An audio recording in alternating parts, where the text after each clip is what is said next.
भारतीय प्रतिरक्षा मजदूर संघ की अखिल भारतीय केंद्रीय कार्य समिति के सदस्यों की इस बैठक में मैं आप सबका हृदय से बहुत बहुत स्वागत, वंदन, अभिनंदन करता हूं।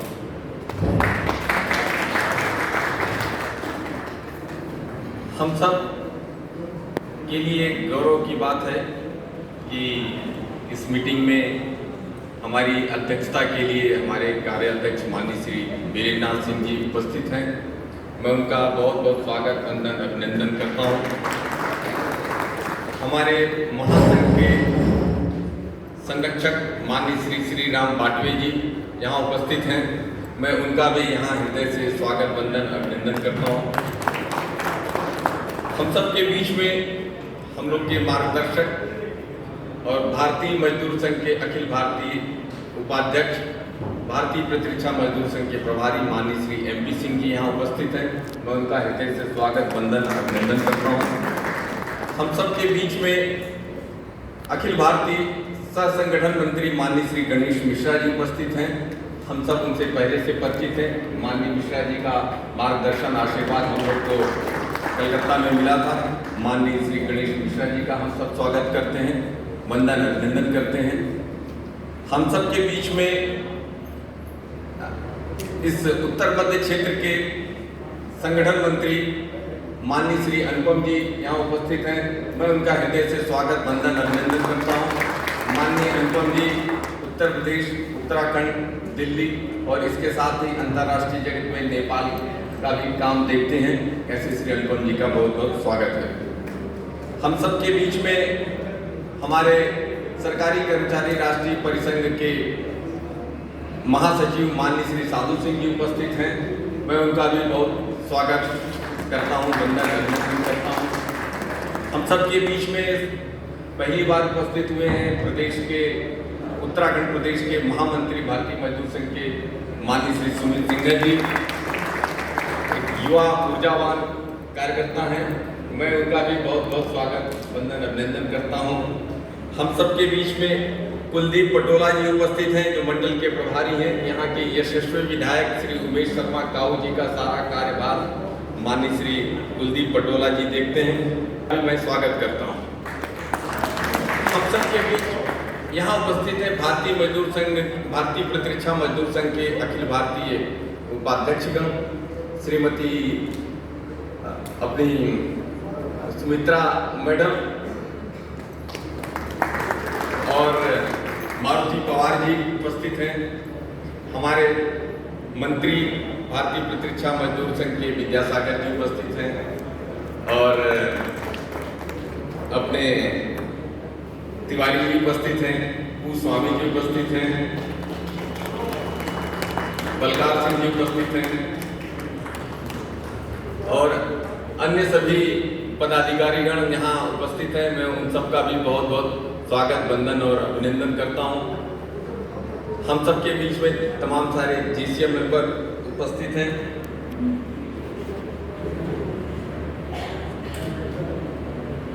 हमारे एक मंत्री छूट गए थे, माननीय रविंद्र मिश्रा जी, वो भी उपस्थित हैं। मैं उनका भी स्वागत, वंदन, अभिनंदन करता हूँ। सभी केंद्रीय कार्य समिति के सदस्यगण यहाँ उपस्थित हैं। मैं उनका भी स्वागत करता हूँ। इसके अलावा हमारे विशेष आग्रह पे हमारे अन्य साथी जो आए हुए हैं, मैं उनका भी बहुत बहुत स्वागत करता हूं। स्वागत की इसी कड़ी में जो रुड़की ब्रांच के हमारे श्री मोहन सिंह जी, भूपेंद्र सैनी, नीतीश कुमार, मोहनलाल जी, संदीप कुमार के कार्यकारिणी सदस्य हैं, इनका भी बहुत बहुत स्वागत है। स्वागत हमारे जो एलाइड हेल्थ प्रोफेशनल जो एसोसिएशन है ऑल इंडिया की, उसके अध्यक्ष माननीय महेंद्र चौहान जी उपस्थित हैं। मैं उनका भी स्वागत करता हूं। हमारे जो 6 आयाम हैं, उनके सम्मानित कार्यकर्ताओं का मैं बहुत बहुत स्वागत करता हूं। माननीय रंगडली जी यहाँ उपस्थित हैं और इसके साथ ही सबसे महत्वपूर्ण वो लोग उपस्थित हैं जो इस कार्यक्रम के आयोजन से संबंधित हैं। वो चाहे OLF के हमारे कार्यकर्ता बंधु हों, OFD के हों, DRDO के डील के हों या IRD के हैं, MES के कार्यकर्ता बंधु लगे हुए हैं, CKE के लोग हैं। ऐसे मैं सभी कार्यकर्ताओं का हृदय से बहुत बहुत स्वागत, वंदन, अभिनंदन करता हूँ। हम सब 3 दिन की बैठक के लिए यहाँ इस देवभूमि में पधारे हैं। उत्तराखंड पूरा का पूरा ही देवभूमि माना जाता है और उसमें अभी वर्तमान में इसकी राजधानी देहरादून में हम सब हैं। बहुत ही पवित्र भूमि है, इसी तपोभूमि है, तपोवन है, जिसमें कहा जाता है कि द्रोणाचार्य जी ने यहीं तपस्या की थी। उसी तपोवन मंदिर के अंदर शिव मूर्ति के ऊपर, शिवलिंग के ऊपर रुद्राक्ष का पेड़ था।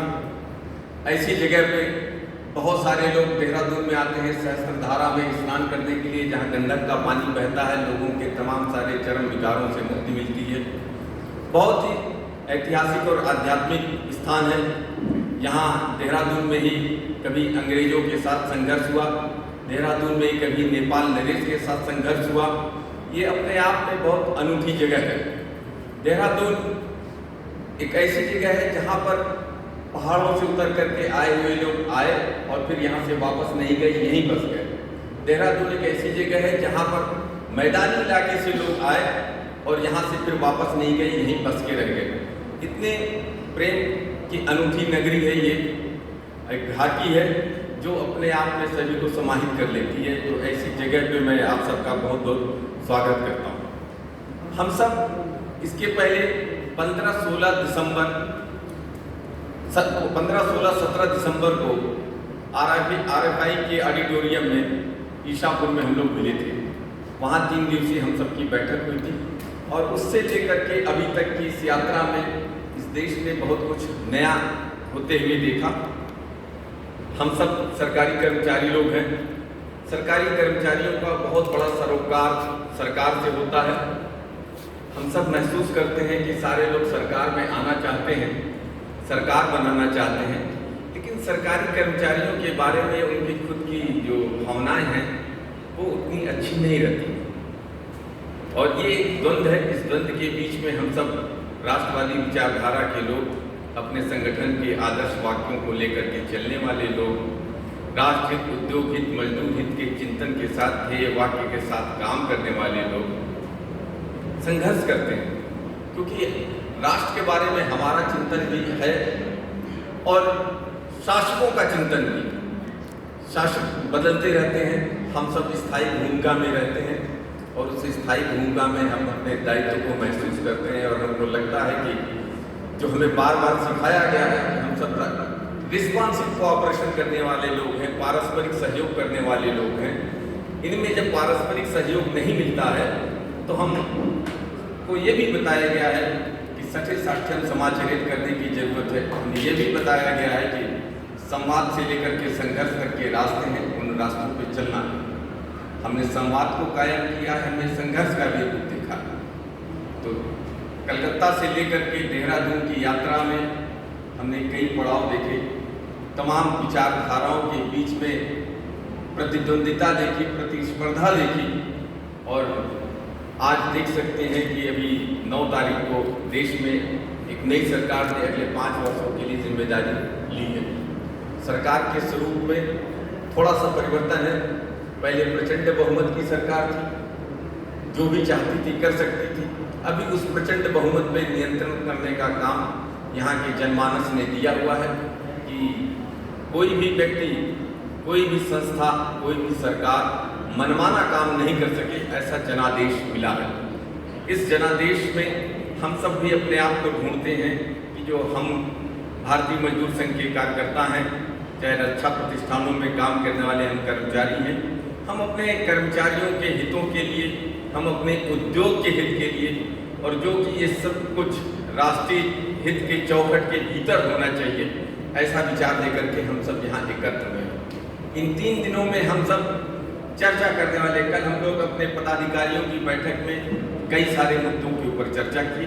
आज उसके ऊपर विस्तार से अपनी कार्य समिति में चर्चा करेंगे और किसी निष्कर्ष पे पहुंचेंगे। हम सबका सौभाग्य है कि हमारे बीच में भारतीय मजदूर संघ के मूल तत्वों में से शामिल कुछ लोग यहाँ उपस्थित हैं, जहाँ हम अपनी चिंताएं व्यक्त कर सकते हैं। पिछले अनेक वर्षों से हम सब जूझ रहे हैं, संघर्ष कर रहे हैं और उन संघर्षों का कुछ सुखद परिणाम भी निकला है।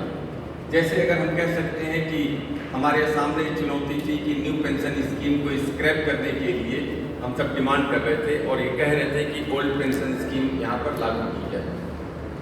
एनपीएस स्क्रैप तो नहीं हुई, लेकिन एनपीएस में कुछ महत्वपूर्ण परिवर्तन करा सकने में हम लोग सक्षम हुए। उसमें जैसे कि एम्प्लॉयर का कंट्रीब्यूशन 10% से बढ़ा करके 14% किया गया, 40% उसमें बढ़ोतरी हुई। एनपीएस के लिए कोई रूल फ्रेम नहीं था, एनपीएस में रूल फ्रेम किए गए। एनपीएस में विड्रॉल की कोई व्यवस्था नहीं थी, वो उसमें परिवर्तन किया गया। एनपीएस में ग्रेजुटी की व्यवस्था नहीं थी, वो व्यवस्था की गई। एनपीएस में अगर एम्प्लॉय की डेथ होने पर उसके फैमिली को ओल्ड पेंशन स्कीम में पेंशन दिए जाने की व्यवस्था करनी थी, वो व्यवस्था। लेकिन आज भी एक जो मूल प्रश्न है कि कोई सरकारी कर्मचारी अगर रिटायर होगा तो उसको एक गारंटेड पेंशन की व्यवस्था नहीं है, और इसलिए हमारा जो इस मामले में संघर्ष है वो जारी है। अगर हम देखें कि ऑर्डिनेंस फैक्ट्रीज के बारे में सोचते हैं, ऑर्डिनेंस फैक्ट्री पिछले 224 वर्षों से देश की अनथक सेवा कर रही थी। उनको सरकार ने कारपोरेशन में तब्दील किया। हमने उसके खिलाफ संवाद से लेकर के संघर्ष तक कार्य किया, और उसमें हम कोर्ट में भी गए, और जहाँ से कुछ हमें आंशिक सफलता मिली, हमारी सेवा शर्तों को प्रोटेक्ट करने की बात की गई। हमारे आंदोलनों से या हमारे संवादों से एक निष्कर्ष निकल के आया कि रक्षा मंत्री ने ये कहा कि आपके हितों को संरक्षित करेंगे। और एक ऐसा मामला आया जब OEF Kanpur, OEF group of factories के पास वर्कलोड नहीं था, तो हम लोगों ने रक्षा मंत्री से कह करके हर साल 800 करोड़ रुपए का अगले 5 वर्षों तक लगभग 4000 करोड़ रुपए का वर्क ऑर्डर हम लोग ने लिया। ये भी एक हमारी आंशिक सफलता में से। ऐसे ही हम सफलता के पायदानों में चलते जा रहे हैं, लेकिन वो कोई हमारा लक्ष्य नहीं है, वो हमारी मंजिल नहीं है। इस मंजिल में कुछ स्टेशंस हैं, जिन स्टेशंस पे हम रुक करके फिर आगे बढ़ेंगे। और इसीलिए हम सब चाहते हैं कि भारत सरकार कुछ महत्वपूर्ण परिवर्तन करे। जैसे अभी भी सरकारी कर्मचारियों का जो बीमा है वो 30,000 रुपये है। ये आज से चौथे वेतन आयोग के समय में सिफारिश की गई थी। तब से लेकर के 1986 से लेकर के आज तक इसमें कोई परिवर्तन नहीं किया गया। आप सोचिए कि किसी सरकारी कर्मचारी की मृत्यु होने पर, जिसका मूल वेतन 18,000 रुपये है, अगर उसकी मृत्यु होने पर उसको सिर्फ 30,000 रुपया बीमा के रूप में दिया जाता है, तो क्या फायदा है। अलग अलग पे कमीशन आए, उन्होंने इसके ऊपर तमाम सारी रिकमेंडेशन दी। 7वें वेतन आयोग ने सिफारिश की कि कम से कम 15 लाख रुपए तक का बीमा सरकारी कर्मचारी का होना चाहिए, और उसमें सरकार का नुकसान भी नहीं है। इस बीमा के लिए जो प्रीमियम देना है वो कर्मचारी को देना है। कर्मचारी अपना 1500 रुपये कटा करके 15 लाख का बीमा लेना चाहता है, सरकार को कोई नुकसान नहीं है, और 1500 रुपये कटाने से कर्मचारी को भी कोई नुकसान नहीं है। उसका 70% उसका प्रीमियम उसका सेविंग में चला जाएगा, और 30% प्रीमियम के रूप में रहेगा। तो कर्मचारी को भी फायदा है और सरकार को भी फायदा है। सरकार के पास इतने लाखों कर्मचारियों का बीमा का पैसा जमा रहेगा, लेकिन इसके ऊपर सरकार काम नहीं कर रही है। सरकारी क्षेत्र में एक और आलोचना है, या सरकार की एक और जिम्मेदारी है। 140 करोड़ के देश में बहुत सारे लोगों को अपने न्याय के लिए बार बार कोर्ट में जाना पड़ता है, और वहाँ पर इन सरकारी कर्मचारियों के मुकदमे इस कोड में खाज का काम करते हैं। हर मामले में सरकार ये समझती है कि हमको एडमिनिस्ट्रेटिव डिसीजंस न करने पड़े, कर्मचारी कोर्ट में जाए और कोर्ट से जा करके अपने निर्णयों को हल कराए, अपने समस्याओं का समाधान करे। यहाँ पर प्रश्न ये उठता है कि फिर हम ट्रेड यूनियन के लोग क्यों हैं। अगर ट्रेड यूनियंस को रखना है तो ट्रेड यूनियंस को कलेक्टिव बार्गेनिंग, जिसको हम लोग भारतीय मजदूर संघ की दृष्टि में राष्ट्रीय कमिटमेंट, नेशनल कमिटमेंट कहते हैं, राष्ट्रीय प्रतिबद्धता की बात हम लोग करते हैं, तो इसका महत्व कहाँ रह गया है। सारे मामले अगर कोर्ट सुलझाएगी तो फिर ट्रेड यूनियंस और ट्रेड यूनियंस के जो फोरम है, चाहे वो वर्क्स कमेटी हो, जॉइंट कंसल्टेटिव मशीनरी हो, या कंसिलिएशन ऑफिसर्स का काम है, वहाँ पर हम क्या करने वाले हैं। और सभी मामलों में सरकार लिटिगेंट होती जा रही है। हमारे तमाम सारे एमईएस के कर्मचारी हैं ड्रेस अलाउंस को लेकर के, एमईएस के टीजीओएस के कर्मचारी ड्रेस अलाउंस को लेकर के परेशान हैं। नाइट ड्यूटी अलाउंस की सीलिंग को लेकर के समस्या है। एक मंत्रालय में कुछ और चल रहा है, दूसरे मंत्रालय में कुछ और चल रहा है। इंटर मिनिस्ट्रियल डिस्पैरिटीज हैं, किसी को किसी बात की चिंता नहीं है। माननीय प्रधानमंत्री जी पिछले 10 वर्षों से कह रहे थे, एक नई विचारधारा लेकर के आए थे। उन्होंने कहा कि किसी भी फाइल को सिर्फ 4 स्टेप में क्लियर हो जाना चाहिए। आज 4 स्टेप की बात करते हैं, 14 स्टेप ऐसे हैं। एक फाइल अपने अपने एस्टेब्लिशमेंट से निकल करके सेक्रेटरी तक जाएगी और वहां तक सोच लीजिए कि पहले अपना चेयरमैन करेगा, उसके बाद फिर मिनिस्ट्री में under secretary, deputy secretary, joint secretary, फिर एडिशनल सेक्रेटरी, फिर उसके बाद सेक्रेटरी और फिर उसके बाद मिनिस्टर अप्रूव करेंगे। वो फाइल दूसरी मिनिस्ट्री में जाएगी, मिनिस्ट्री ऑफ फाइनेंस में जाएगी और फिर वही under secretary, deputy secretary, joint secretary, director और एएस होते हुए सेक्रेटरी और फिर कंसर्न मिनिस्टर के पास जाएगी। कहाँ माननीय प्रधानमंत्री जी का कहा हुआ माना गया। इस सरकारी क्षेत्र में कोई नियंत्रण रहा नहीं। इस तरह की समस्याओं से हम सब जूझ रहे हैं। एक कैडर रिव्यू जो 5 साल में, हर 5 साल में मैंडेटरी के सारे कैडर रिव्यू 5 साल को हो जाने चाहिए। 20-20 साल, 30-30 साल से कैडर रिव्यू नहीं है। कैडर रिव्यू के प्रपोजल ऐसे बनते हैं जो अपनी मिनिस्ट्री से निकल करके दूसरी मिनिस्ट्री में जाते हैं और फेल हो जाते हैं। अभी मैं पिछले दिनों मिनिस्ट्री में था, मैंने कहा कि हम सबको यूपीएससी को अप्रोच करना पड़ेगा कि आप सारे ग्रुप ए के प्रमोशन में एक पेपर लगाइए। उस पेपर में एक क्वेश्चन होना चाहिए कि रिक्रूटमेंट रूल्स कैसे फ्रेम किए जाते हैं और कैडर रिव्यू प्रपोजल कैसे बनाए जाते हैं। बोले कितनी बेइज्जती की बात होगी। तो हमने कहा कि बेइज्जती की बात नहीं, ये परफॉर्मेंस की बात है। 30 साल में एक आईएएस अफसर जो अंडर सेक्रेटरी से लेकर के सेक्रेटरी तक बना होता है, एक कैडर रिव्यू का प्रपोजल नहीं बना पाता जिसको कंसर्न मिनिस्ट्री अप्रूव कर सके। एक रिक्रूटमेंट रूल्स नहीं बना पाते हैं जो अगले 20 साल 30 साल तक चलते रहते हैं। तो क्या परफॉर्मेंस है और क्या मॉनिटरिंग है गवर्नमेंट की। प्रधानमंत्री जी की बात कोई नहीं सुनने वाला। बात ये नहीं कि प्रधानमंत्री कौन है। प्रधानमंत्री एक संवैधानिक व्यवस्था है, उस पर व्यक्ति कोई भी हो, अगर वहां से कहा जा रहा है कि रिक्त पदों को भरना होगा, सभी राज्य सरकारों को कहा जा रहा है, सभी पब्लिक सेक्टर्स को कहा जा रहा है, तो इन रिक्त पदों को कौन भरेगा। केंद्र सरकार के अधीन लाखों पद खाली रह गए, उनमें कोई भर्ती नहीं हुई और फाइनेंस मिनिस्ट्री कहती है कि अगले 2 साल के अंदर अगर पद भरे नहीं जाते हैं वो डीम्ड एबॉलिश्ड हो जाएंगे।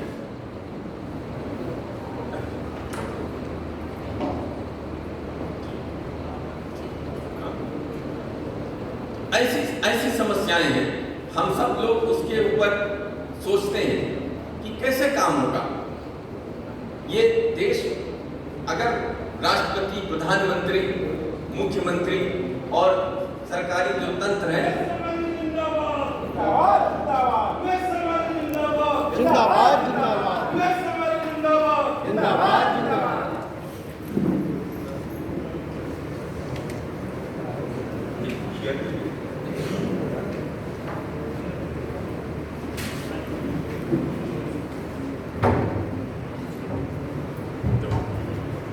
इन परिस्थितियों में हम सब लोग काम कर रहे हैं। हम सबके बीच में हम सबके माननीय विधायक माननीय श्री उमेश शर्मा काऊ जी उपस्थित हो गए हैं। मैं अपने संगठन की तरफ से उनका बहुत बहुत स्वागत, वंदन, अभिनंदन करता हूं और अपने कार्यकर्ताओं को आग्रह करूंगा कि सत्सम्मान उनको मंच पर आसन ग्रहण कराएं। माननीय श्री उमेश शर्मा काऊ जी।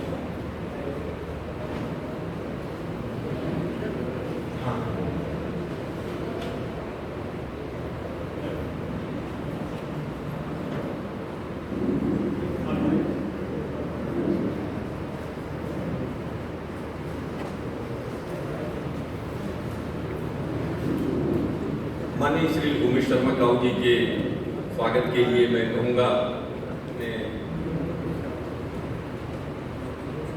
अशोक जी बुके देकर के माननीय विधायक जी का स्वागत करें।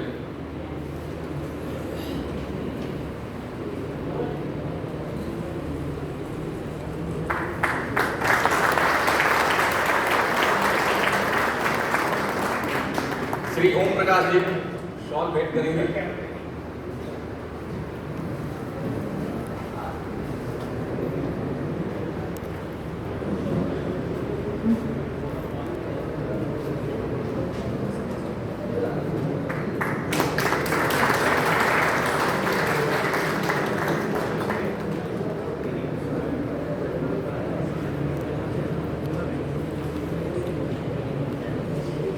हम लोग के बीच में श्री पयाल जी पूर्व प्रधान सुंदरवाला जी उपस्थित हैं।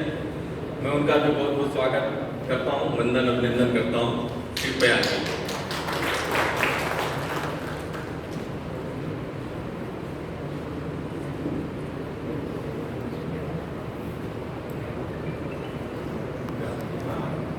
माननीय पयाल जी आइए, आपका स्वागत हम लोग कर सके मंच पे, आपको सादर आमंत्रित। चलिए हेमंत जी से निवेदन है कि माननीय पूर्व प्रधान जी का हम लोग स्वागत करें।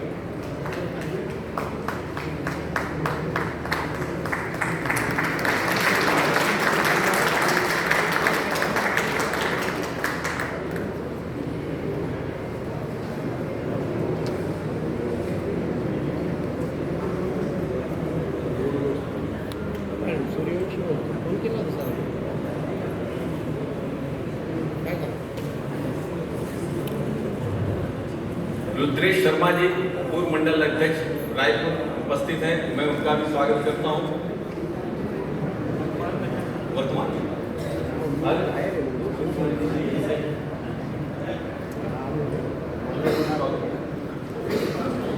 अशोक जी,